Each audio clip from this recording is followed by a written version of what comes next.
విద్యాశాఖ మంత్రిగా ముఖ్యమంత్రి ఓకేనా? ఇప్పటి వరకు జరిగినటువంటి పరిపాలన ఈ గడువులో ఎట్లా అనిపించింది మీకు? అన్న నాకు తెలంగాణ రాష్ట్రంలో విద్యాశాఖ మంత్రి ఉన్నాడంటే నాకు తెలియదు అన్న. నేను ఉస్మానియా యూనివర్సిటీలో స్కాలర్ని, కానీ నాకు తెలంగాణ రాష్ట్రంలో విద్యాశాఖ మంత్రి ఉన్నాడంటే మరి నాకు గర్వపడలేదు.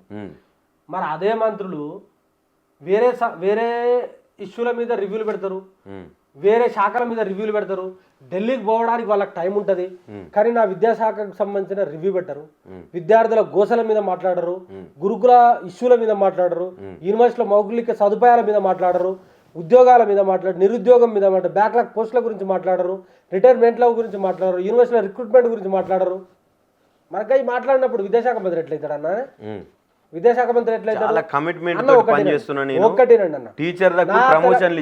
తెలంగాణ రాష్ట్రానికి సంబంధించిన ముఖ్యమంత్రికి A+B² సూత్రం కూడా తెలియదు. నా తెలంగాణ రాష్ట్రానికి సంబంధించిన ముఖ్యమంత్రికి ఫిలాసఫీ తెలియదు. నా తెలంగాణ రాష్ట్రానికి సంబంధించిన పొలిటికల్ సైంటిస్టులు ఎవరో తెలియదు. నా తెలంగాణ రాష్ట్రానికి సంబంధించిన విద్యాశాఖ మంత్రికి శాస్త్రీయ నామాలు తెలియదు. నా తెలంగాణ రాష్ట్రానికి సంబంధించిన విద్యాశాఖ మంత్రికి ఏది తెలియదు, ఉత్తదే దుకాణం. అట్లాంటి నాకు మిడిల్ క్లాస్ నుంచి ముఖ్యమంత్రి స్థానంలోకి వస్తే నువ్వు అట్లాంటి వ్యక్తిని తక్కువ చేసి మాట్లాడుతున్నావు అనిపిస్తలేదా? ఎందుకు మిడిల్ క్లాస్ నుంచి నీకు నువ్వు విద్యాశాఖ మంత్రి అయితే నిన్ను అడగద్దా?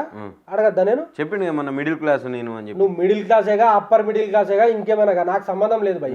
నువ్వు తెలంగాణ రాష్ట్రానికి ముఖ్యమంత్రి, నువ్వు తెలంగాణ రాష్ట్రానికి విద్యాశాఖ మంత్రి, నిన్ను అడగాలి కదా, బాధ్యత నా మీద ఉన్నది కదా అన్న. ఒకటేనండి, నేను ఇవాళ నీ ముందు కూర్చొని మాట్లాడుతున్నా అంటే, నేను ఇవాళ ఇంత ధైర్యంగా మాట్లాడతా అంటే తెలంగాణ రాష్ట్రంలో ఉన్నటువంటి 4 కోట్ల మంది ప్రజలు కట్టిన పన్నుతోటి నేను ఉస్మానియా యూనివర్సిటీలో PhD చేసిన కాబట్టి నేను వాళ్ళ తరఫున మాట్లాడాలి, నేను వాళ్ళ తరఫున అడగాలి, వాళ్ళ తరఫున ప్రశ్నించాలి. లేకపోతే ఈ జన్మకు సార్థకత లేదు, ఈ యొక్క నేను చదువుకున్న దానికి అర్థమే లేదు. హోంశాఖ విషయానికి వస్తే ఏం చెప్తారు అన్న? హోంశాఖ ఇక్కడ ల్యాండ్ ఆర్డర్ లేదు, ఇళ్ళ వ్యవస్థ లేదు, ఈడ ఏం జరుగుతుందో, మర్డర్లు ఎన్ని అవుతున్నాయో తెలుసు మనకు, మానభంగాలు ఎన్ని అవుతున్నాయో తెలుసు, డ్రగ్స్ ఎన్ని వేల కోట్లకు సంబంధించిన రా మెటీరియల్ ఈ తెలంగాణలో హైదరాబాద్ లో దొరుకుతుందో తెలుసు మనకు. ఎక్కడ కూడా భద్రత లేదు, ఎక్కడ కూడా ఏది లేదు. ఆడోళ్ళకైతే అసలు రక్షణే లేదు, కరువు అయిపోయింది. మరి ఆ హోంశాఖ ఏం పోతుందో, హోంశాఖ మంత్రి ఏం చేస్తుందో అర్థమవుతుంది. ఎట్లా ఉండబోతా ఉన్నది రానున్న రోజుల్లో? ఇప్పుడు ఎమ్మెల్సీ ఎలక్షన్లు చాలా దగ్గరలో ఉన్నాయి, మనం దీనికి కసరత్తులు జరుగుతున్నాయని చెప్పి కాంగ్రెస్ పార్టీ నుంచి ఇప్పటికే ఎంపికల విషయంలో, అభ్యర్థుల ఎంపికల విషయంలో వాళ్ళు చాలా కీలకంగా వ్యవహరిస్తూ ఉన్నారని తెలుస్తూ ఉన్నది. కొంత సమాచారం ఏంటంటే ఈ మధ్యకాలంలో అన్ని అసెంబ్లీ కాన్స్టిట్యున్సీల నుంచి అభ్యర్థులందరితో, ఇప్పుడున్న ఎమ్మెల్యేలు ఎమ్మెల్సీలు అందరితోటి కూర్చోబెట్టి ఒక సమావేశం ఏర్పాటు చేయబోతున్నారు అని చెప్పి తెలుస్తాను. పొన్నం ప్రభాకర్ గారు ఏం చెప్తారు దీనికి? అన్న ఒకటేనండి, ఇది గ్రాడ్యుయేట్ సంబంధించిన ఎన్నికలు ఇవి. అవును, ఉమ్మడి వరంగల్, ఖమ్మము, నల్గొండలో ఒక ఎమ్మెల్సీ, ఇక్కడ మహబూబ్ నగర్, హైదరాబాద్ రంగారెడ్డి, మహబూబ్ నగర్ సంబంధించిన ఇంకో ఎమ్మెల్సీ. 10కి 10,000% బీఆర్ఎస్ పార్టీ గెలవబోతుంది. ఎందుకు అనంటే వీళ్ళు కాంగ్రెస్ పార్టీకి సంబంధించిన వాళ్ళు ఎన్నో హామీలు ఇచ్చారు. నిరుద్యోగులు అది చేస్తాము, ఉద్యోగులకు బెనిఫిట్స్ డిఏలు పిఏలు ఇస్తా అని చెప్పారు. రిటైర్డ్ అయిన ఉద్యోగులకు కూడా వాళ్ళకు సకాలంలోనే వాళ్ళకి సంబంధించిన రిటైర్మెంట్ బెనిఫిట్లు ఇస్తా అన్నారు. కనీసం ఇప్పటివరకు ఎవ్వడు కూడా ఒక సుఖంగా లేని దాఖలాలు లేవు. తెలంగాణ రాష్ట్రంలో ప్రైవేట్ యూనివర్సిటీస్ ఏవైతే ఉన్నాయో, ప్రైవేట్ మన కాలేజీలు ఏవైతే ఉన్నాయో వాటికి రియంబర్స్మెంట్ రాని పరిస్థితి ఉన్నది. కాబట్టి ప్రతి ఒక్క వర్గము మీరేనండి, నిరుద్యోగుల మన అసంతృప్తితో ఉన్నారు, విద్యార్థులు అసంతృప్తితో ఉన్నారు, అదే విధంగా కళాశాలల యాజమాన్యాలు అసంతృప్తితో ఉన్నాయి. ఎట్ ద సేమ్ టైము ఉద్యోగస్తులు అసంతృప్తితో ఉన్నారు, రిటైర్డ్ ఉద్యోగస్తులు అసంతృప్తితో ఉన్నారు. ప్రతి ఒక్కరు ఇవాళ బీఆర్ఎస్ పార్టీ మా తరఫున మాట్లాడుతుంది కాబట్టి, బీఆర్ఎస్ పార్టీ ఈ ప్రభుత్వం మీద కొట్లాడుతుంది కాబట్టి, రేపటి రోజున బీఆర్ఎస్ పార్టీకి సంబంధించిన ఎమ్మెల్సీ అభ్యర్థి ఆ యొక్క చట్టసభలలో, ఆ శాసనమండలిలో ఉంటే మాకు న్యాయం జరుగుతుందని చెప్పేసి వాళ్ళు గట్టిగా నమ్మి ఉన్నారు వాళ్ళు. ఎందుకంటే మేము గ్రౌండ్ లో తిరుగుతా ఉన్నాం కదా. ఓవర్ కాన్ఫిడెన్స్ అంటే ఏం చెప్తావు దీనికి? ఏది ఓవర్ కాన్ఫిడెన్స్? గెలుస్తుంది బీఆర్ఎస్ పక్కా మాదే అని చెప్పి అంటున్నావు. నీకు ఒకటి మా కాన్ఫిడెన్స్, అది నాటే ఓవర్ కాన్ఫిడెన్స్. ఎందుకనంటే మేము గ్రౌండ్ లో తిరుగుతున్నాం కదా, నిరుద్యోగులతోటి నిత్యం మేము ఇంటరాక్ట్ అవుతున్నాం కదా, వాట్ ఈస్ వాట్ అని తెలుసుకుంటా ఉన్నాం కదా. ఇవాళ ఈ కొడుకులో ఈ 2 ఎమ్మెల్సీలు ఓడగొడితే మాకు 2 లక్షల ఉద్యోగాలు వస్తాయి కావచ్చు అని చెప్పేసి ఇవాళ ఎదురు చూస్తా ఉన్నారు.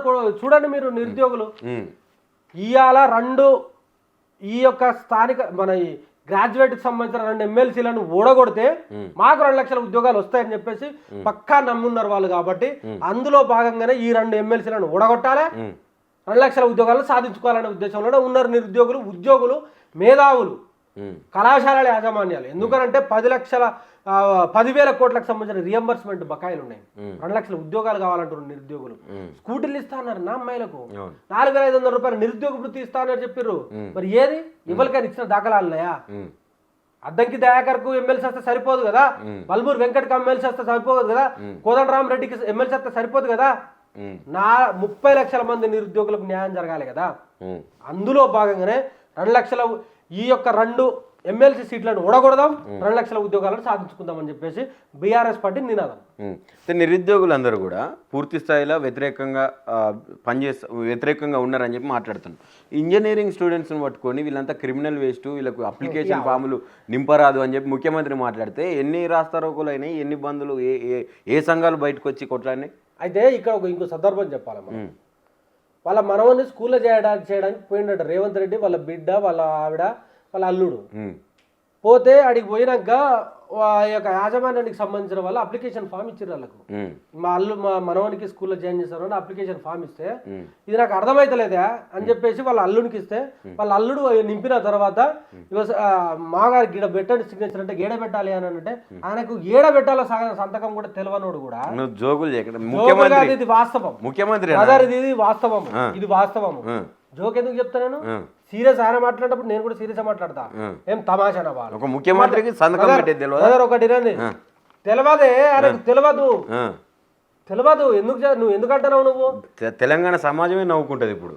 10,000% ఇది జరిగిన వాస్తవము. వాళ్ళ మనవనికి తీసుకుపోయి స్కూల్లో జాయిన్ చేసేటప్పుడు అప్లికేషన్ ఫామ్ నింపరాలే రేవంత్ రెడ్డికి. అలాంటి వాడు ఇవాళ వచ్చి నా యొక్క బీటెక్ చదివిన సోదరులను పట్టుకొని నువ్వు అప్లికేషన్ ఫారాలు నింపరాదని చెప్పి మాట్లాడతావు. నువ్వు ఫెయిల్ కదరా భయ్, విద్యాశాఖ మంత్రిగా నువ్వు అట్టర్ ఫెయిల్, రిజైన్ చేసిపో.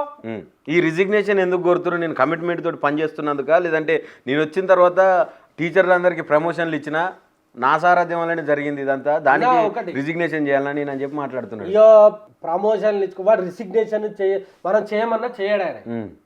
ఎందుకనంటే నేను విద్యను ప్రేమిస్తా అని మాట్లాడుతున్నాను. అవును, నేను విద్యను నాకంటే ఎక్కువ ఎవరికి తెలియదు అని మాట్లాడతాను. ఎందుకనంటే ఆయనే ఆడబెట్టుకోవాలి, నా దగ్గరనే ఉండాలి అని చెప్పేసి అని మాట్లాడతాడు. దానివల్ల నాకు ఏం యూజ్ లేదు, రోజు తిట్లు తినడం తప్ప అని కూడా చెప్పిండు ఆయన.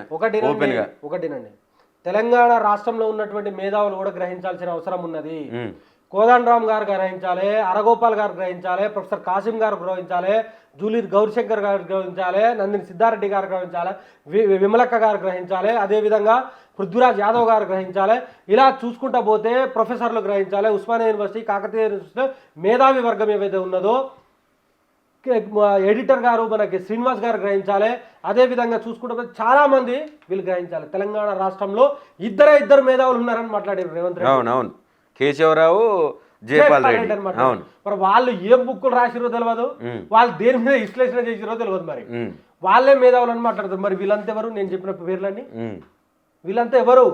వీళ్ళను అడ్డు పెట్టుకుని ఇవాళ అధికారంకి వస్తే నువ్వు వాళ్ళని కూడా కించపరిచినట్టు, నువ్వు వాళ్ళని కూడా తగ్గించినట్టు మాట్లాడతావు కదా. ఇవాళ తెలంగాణ రాష్ట్రంలో ఉన్నట్టు మేధావి వర్గం కూడా సంఘటితం కావాల్సిన అవసరం ఉన్నది. దీని మీద చర్చ జరగాల్సిన అవసరం. వాళ్ళందరూ మాట్లాడతలేరు కదా మరి. అన్న సమయం వచ్చినప్పుడు మాట్లాడతారని నన్ను అట్లేమనుకోకు. ఇది తెలంగాణ. ఇవాళ ఏదో కేసులు పెడతాము, జైలుకు పంపిస్తామని చెప్పేసి వాళ్ళు సైలెంట్ గా ఉండొచ్చు, కానీ ఉప్పెన్ లెక్క వస్తారు బయటికి మాట్లాడాలి. మాట్లాడకపోతే మాత్రము 100కు 10,000% మేము కూడా ఆ మేధావులను అడుగుతాం. ఇవాళ మిమ్మల్ని చూసే కదా మేము నేర్చుకున్నది. కాసు బ్రహ్మానందరెడ్డి విగ్రహానికి మంచిగా పూలమాలలు అర్పించి నివాళులు అర్పించి ఆ జయంతి వేడుకలు అఫీషియల్ గా చేస్తుంటే ఎటు పోయిందన్న? బాలసుబ్రహ్మణ్యం సంబంధించిన విగ్రహం కూడా ఇక్కడ పెడతారు. అవును, పెట్టిరు వాళ్ళు. కానీ నా అందశ్రీకి సంబంధించిన ఆయనకు పూర్తి చేసినాడు అక్కడ ఆయన స్మృతివనం కడతా అన్నాడు. కనీసం ఇదే మైక్ ఇదే కెమెరా పట్టుకొని పోదాం మనము. ఆ గట్కేసర్ దగ్గర ఇప్పటికి కూడా ఏమి ఇంత కూడా జరగాలి. అదే ఆంధ్రాకి సంబంధించిన ఏదైనా పడకచ్చిల్లు అనుకో, ఇమ్మీడియట్ గా అది ఫైల్ కంప్లీట్ గా ప్రొసీడ్ అయిపోతుంది. దాని మీద పర్సీవ్ చేస్తాడు రేవంత్ రెడ్డి, దాని మీద రివ్యూ చేస్తాడు, ఎంతవరకు వచ్చింది పని అని చేస్తాడు, ఎంత డబ్బులు కావాలని అడుగుతాడు, ఇంకేమైనా పెండింగ్ ఉన్నాయా నేను డబ్బులు ఇవ్వాలని మాట్లాడతాడు. కానీ ఇదే ప్రేమ మనకు సంబంధించిన తెలంగాణ రాష్ట్రానికి సంబంధించిన మేధావులు చచ్చిపోతేనో మేధావులకైనా అవసరం ఉన్నదని అంటారు మాట్లాడానే. కాబట్టి మేధావులు తెలంగాణ రాష్ట్రంలో ఉన్నటువంటి నా ఇంటెలెక్చువల్స్ ఏదైతే ఉన్నారో వాళ్ళు సంఘటితం కావాలి. ఎందుకంటే మిమ్మల్ని కూడా తక్కువ చేసి మాట్లాడారు. ఇవాళ మీ యొక్క సాక్రిఫైస్ చాలా ఉన్నది, మీ యొక్క డెడికేషన్ చాలా ఉన్నది. తెలంగాణ రాష్ట్ర సాధనలో మీరు బాగా పనిచేశారు కాబట్టి మీరు ఈ తెలంగాణ రాష్ట్రానికి బాధ్యత తీసుకోవాలి, మీరు ముందు నడవాలి. మాలాంటి వాళ్ళు మిమ్మల్ని చూస్తే నేర్చుకున్నాం కదా, మేము అడుగుడు ప్రశ్నించడం కూడా మిమ్మల్ని చూస్తే నేర్చుకున్నాం కదా. మరి అలాంటి వాళ్ళని మీరు ఇవాళ మీరు ప్రోత్సహించాలి, మీరు ముందుండాలి, మీకేమైనా అయితే మేము ఉంటామని చెప్పేసి మేము కూడా వాళ్ళకి భరోసా ఇస్తున్నాం. ఏం చెప్పాలనుకుంటున్నారు రానున్న ఎలక్షన్స్లో? అంటే ఏదైతే మార్పు అని చెప్పి మీరు అన్నట్టుగా అన్ని వర్గాలని ముందరికి నెట్టేసి మేము మార్పు తెస్తామని చెప్పి అన్ని వర్గాలను నమ్మించి అధికారంలోకి వచ్చిన తర్వాత ఏం చేయలేదని చెప్పి చెప్తా ఉన్నారు. మరి నెక్స్ట్ బీఆర్ఎస్ ఎట్లా రాబోతా ఉన్నది? మళ్ళా పాత పాట అన్నట్టు రేవంత్ రెడ్డి బాటలనే నడుస్తుందా? మేము కూడా మార్పు తెస్తామని చెప్పి ఏమన్నా కొత్తగా ప్రజలకు ఏమన్నా హామీలు పెంచాలి? ఒకటేనండి, మా యొక్క పాశుపతాశ్రము వాళ్ళు ఇచ్చినటువంటి 6 గ్యారంటీలు 420 హామీలే వాళ్ళు ఇచ్చినటువంటి మేనిఫెస్టోనే. ఆ యొక్క మేనిఫెస్టోని పట్టుకొని మేము ఊరు వాడ తిరుగుతామన్నా. ప్రతి ఒక్క యువకుని అడుగుతాం, ప్రతి ఒక్క జర్నలిస్ట్ని అడుగుతాం, ప్రతి ఒక్క మేధావిని అడుగుతాం, ప్రతి ఒక్క రైతు దగ్గరికి పోతాం, ప్రతి ఒక్క కార్మికుని దగ్గరికి పోతాం, ప్రతి ఒక్క అక్క చెల్ల దగ్గరికి పోతాం, ప్రతి ఒక్క ఊరు వాడ గడపకు పోతాం, వాళ్ళని జాగృతం చేస్తాము. అక్క మీకు వచ్చినాయా అని మాట్లాడతాం, అన్న మీకు అందిందా అని మాట్లాడతాము. ఈ యొక్క రేవంత్ రెడ్డి పాలనలో మార్పు అన్నారు. మరి మార్పు ఏ వరకు వచ్చింది, ఎంతవరకు వచ్చింది, మనకు జనాలు మారినాయా, మన బతుకులు మారినాయా, లేకపోతే వాళ్ళ బతుకులు మారినాయా అని చెప్పేసి వాళ్ళ దగ్గరికి పోతాము, వాళ్ళని అడుగుతాము, జాగృతం చేస్తాము. రేపటి రోజున ఈ తెలంగాణ రాష్ట్రంలో ఎవరు ముఖ్యమంత్రి అయితే సస్యశ్యామలంగా ఉంటుంది, ఎవరు ముఖ్యమంత్రి సకాలంలో రైతు బంధు వస్తుంది, ఎవరు ముఖ్యమంత్రి ఉంటే 24 గంటల కరెంట్ వస్తుంది, ఎవరు ముఖ్యమంత్రి అయితే ఉద్యోగాలు వస్తాయి, ఎవరు ముఖ్యమంత్రి అయితే ఇవాళ తెలంగాణ రాష్ట్రంలో అభివృద్ధి ముందుకు పోతుంది అని చెప్పేసి గ్రహించి వాళ్ళకే ఓటేయమని చెప్పేసి అడుగుతాము. అది కేసీఆర్ రూపంలోనే జరుగుతుంది అని చెప్పేసి తెలంగాణ రాష్ట్ర ప్రజలకు ఘంటాపథంగా వివరించే ప్రయత్నం చేస్తాము. వాళ్ళని అప్పీల్ చేస్తాం, వాళ్ళతోటి ఓటు తీసుకుంటాము. ఈ యొక్క నెక్స్ట్ 2028లో గవర్నమెంట్లకు వచ్చి కూర్చుంటాం, గుర్తుపెట్టుకో. రైట్ అన్న, ఫైనల్గా ఒక 2 క్వశ్చన్లతో ముగిద్దాం. ముందుగా సెక్యూరిటీ, ఆర్ఎస్ ప్రవీణ్ కుమార్కి సంబంధించినటువంటి సెక్యూరిటీ విషయంలో ఆ వెహికల్ బుల్లెట్ ప్రూఫ్ వాహనాన్ని తీసేయడం కావచ్చు, 2+2 ఉన్నటువంటి సెక్యూరిటీని కూడా కుదించే ప్రయత్నం జరగడం కావచ్చు, ఇదంతా నడుస్తూ ఉన్నది. అటు వీళ్ళు బీఆర్ఎస్ నుంచి ప్రవీణ్ కుమార్ సార్ సంబంధించినటువంటి వర్గం కూడా కొంత మాట్లాడుతూ తిరుపతి రెడ్డికి కొండల రెడ్డికి ఏమి ఉన్నదని చెప్పి సెక్యూరిటీ పెట్టినాడు. నిజంగా సెక్యూరిటీ ఉన్నదా వాళ్ళకు? ఉన్నదే. ఇప్పుడు నేను ఇంతకుముందు వస్తుంటే కూడా నేను ఒక రీల్ చూసిన, తిరుపతి రెడ్డికి వచ్చి ఒకడు డోర్ తీస్తుండు, అరే బాబు నువ్వు చదువుకొని అయినవరా నాయన, ఎస్ఐఓ సిఏదో నువ్వు చదువుకొని అయినావు కదా, పోలీస్ అయినావు కదా, నువ్వు చదువుకున్నాక నువ్వు కష్టపడి అయినావు, ఆ యొక్క చెంచాగానికి డోర్లు తీస్తున్నావు. వాడు దేనికి వార్డు మెంబరా, లేకపోతే వాడు ఏమైనా కౌన్సిలరా? నిజంగా గన్మెన్లు ఉన్నారా? గన్మెన్లు ఉన్నారు భయ్యా, గన్మెన్లు ఉన్నారు. ఇంకా కొండల రెడ్డి, తిరుపతి రెడ్డి, కొండల రెడ్డి, వాడు కొండల రెడ్డి కొడుకు కూడా గన్మెన్లు. ఎట్ ద సేమ్ టైం వాడు కొండ మురళిట, వానికి ఎందుకే సెక్యూరిటీ, వానికి ఎందుకు సెక్యూరిటీ? ఆర్ఎస్ ప్రవీణ్ కుమార్ దేశం కోసం పనిచేసిండే, దేశం కోసం ఉన్నాడు, ఆయన నిలబడ్డాడు, వీర చక్రకు సంబంధించిన అవార్డులు తీసుకున్నాడు కదా ఆయన రాష్ట్రపతి అవార్డు నుంచి. అట్లాంటి ఆఫీసర్ కి ఉన్నటువంటి గన్మెన్లను కూడా తీసేస్తే అంటే ఏంది కథ? నిన్ను అడగద్దా, ప్రశ్నించద్దా? ఆయనతో పాటు ఇంకా అందరు ఆఫీసర్లకు అట్లనే చేస్తున్నారు కదా అన్న. ఒకటి వినండి, మొదలు ఎవరు తీసిరన్నా? ప్రవీణ్ కుమార్ అడిగినందుకు మళ్ళీ మిగతా తీస్తున్నారు వాళ్ళు, అంతే అంతే. అంటే ఆ కోణంలో సరే ఇప్పుడు ఉన్నటువంటి ప్రశ్నిస్తే వాళ్ళు అదే పని చేస్తున్నారు. ఎవడైతే ప్రశ్నిస్తే వానికి సంబంధించిన గన్మెన్లను తీసేసారు. పెద్ద సుదర్శన్ రెడ్డి కూడా ప్రశ్నించినందుకే ఆయన గన్మెన్లను తీసేసారు. ఆర్ఎస్ ప్రవీణ్ కుమార్ కూడా ప్రశ్నించినందుకే ఆయన గన్మెన్లను తీసేస్తున్నారు. కాబట్టి తెలంగాణ రాష్ట్రంలో జరుగుతున్న తతంగమే అది, తెలంగాణ రాష్ట్రంలో జరుగుతున్న తతంగమే అది. అంటే ఇప్పుడు వీళ్ళిద్దరి వాళ్ళ అన్నదమ్ములు ఎవరైతే మీరు ఆరోపణ చేస్తా ఉన్నారు ఉన్నారని నిజాలు అన్న ఆరోపణలు కాదు, వాస్తవాలు. నేనేదో నేనేదో అద్దంకి దయాకర్లకు పిచ్చి స్టేట్మెంట్ ఇస్తలేను. నేను చదువుకున్నాను. అద్దంకి దయాకర్లక బేవర్స కాదు కదా. అద్దంకి దయాకర్లక నేను రేవంత్ రెడ్డికి మసాజ్ చేసేటోని కాదు, నేను నిత్యం నిలదీసేటోని కదా. ఇవాళ ఇదే అద్దంకి దయాకర్ అడగండి, మీరు వాళ్ళిద్దరికి ఉన్నారా లేరా అడగండి. మీరేం చేస్తున్నారు అంటే తీసేసే ప్రయత్నంలో భాగంగా కంప్లైంట్ కావచ్చు, ఇంకా ఏ రూపంలో చేసే ప్రయత్నం చేస్తున్నాము. వాళ్ళే హోంమంత్రులు, వాళ్ళే వాళ్ళకి సంబంధించిన డీసీబుల్ కాబట్టి వాళ్ళు ఏం పట్టించుకుంటలేరు. రేపటి రోజున దానికి కారకులు ఎవరైతే ఉన్నారో 100కు 10,000% దాని పరిణామాలను ఎదుర్కొంటారు. రైట్. ఫైనల్ గా జెన్జీ ఉద్యమం చూసినాం ఢిల్లీలో. రిజిగ్నేషన్ తర్వాత, ధర్మేంద్ర ప్రధాన్ రిజిగ్నేషన్ తర్వాత ఇది మొత్తం మాండర్లోనే జరిగింది అనే విధంగా మొత్తం హైదరాబాద్ అంతా బ్లాక్ చేసి ర్యాలీ తీసిండు రేవంత్ రెడ్డి. ఏమనిపిస్తుంది? మరి రేవంత్ రెడ్డి అనేటోడు కదా ర్యాలీ తీస్తే మరి ఆ జంజీ ఆడికి పోవచ్చు, మాట్లాడచ్చు కదా. జంతర్ మంతర్కి పోయి వాళ్ళు మాట్లాడచ్చు కదా. పోనీ ఈడు పోకపోయినా వాళ్ళ రాహుల్ గాంధీ అన్నట్టు ఢిల్లీలో ఉంటాడు కదా, ఢిల్లీ నుంచే ఆ జంతర్ మంతర్ పక్కకే 4 కిలోమీటర్ల దూరంలోనే ఉంటది అది. ఆ జంతర్ మంతర్కి పోయి మరి ఆ సాలిడారిటీ వాళ్ళకి ప్రకటించవచ్చు కదా. ఎక్కడికి పోయిండు ప్రధానమంత్రి ఇంటి ముందుకు పోయిండు ఆయన. వీళ్ళ కాడికి జంతర్ మంతర్ పోలే భయ్యా. ఒకటినండి, ప్రధానమంత్రి అంటే ఏందన్నా దేశానికి ఒక ప్రధానమంత్రి ఆయన. ఎన్ని అంచెల భద్రత ఉంటదే? 4 అంచెల భద్రత ఉంటది ఆయనకు. అలాంటి ఆ యొక్క భద్రతను దాటేట ఈయన ప్రధానమంత్రి ఇంటి మీదకి పోయిండట. ఎట్లా పోతారు చెప్పు? అంటే ఇద్దరు కోఆర్డినేషన్ లేకపోతే సాధ్యమేనా? అది సాధ్యమేనా? 100కు 10,000%. అరే నాయన ఉంటే నువ్వని ఉండాలి, ఉంటే నేనన్ను ఉండాలి, కాంగ్రెస్ అని ఉండాలి, బీజేపీ అని ఉండాలి, మధ్యలో సిజేపీ ఏంది? అవసరం లేదు కదా. వాళ్ళకి క్రెడిట్ పోతుంది రాబాయ్. నువ్వు పో ఇమీడియట్ గా అని చెప్పి క్రెడిట్ కొట్టేయడం కోసమే కాంగ్రెస్ పనిచేసిందా? 100కు 10,000%. వాళ్ళు కూడా అన్నారు ఆ యొక్క సిజేపీకి సంబంధించిన Deepke at the same time ఇంకో అబ్బాయి వాళ్ళు వచ్చి బయటకు వచ్చి మాట్లాడారు. ఇవాళ డైవర్ట్ పాలిటిక్స్ చేస్తుంది కాంగ్రెస్ పార్టీ అని చెప్పేసి వాళ్ళు ప్రెస్ కి ఇచ్చిళ్ళు. At the same time Arvind Kejriwal మాట్లాడిండు ఇది డైవర్ట్ పాలిటిక్స్ చేస్తున్నారు అని చెప్పేసి. అదే విధంగా మిగతా పార్టీల వాళ్ళు కూడా మాట్లాడారు డైవర్ట్. టు బి ఫ్రాంక్ కదా, అంటే నా ప్రశ్న ఏంటంటే రేవంత్ రెడ్డి అనేటోడు పోవాలి కదా. మరి రాహుల్ గాంధీ అనేటు వాళ్ళ ప్రధాన ప్రతిపక్ష నాయకుడు, వీళ్ళ అధినేత కదా.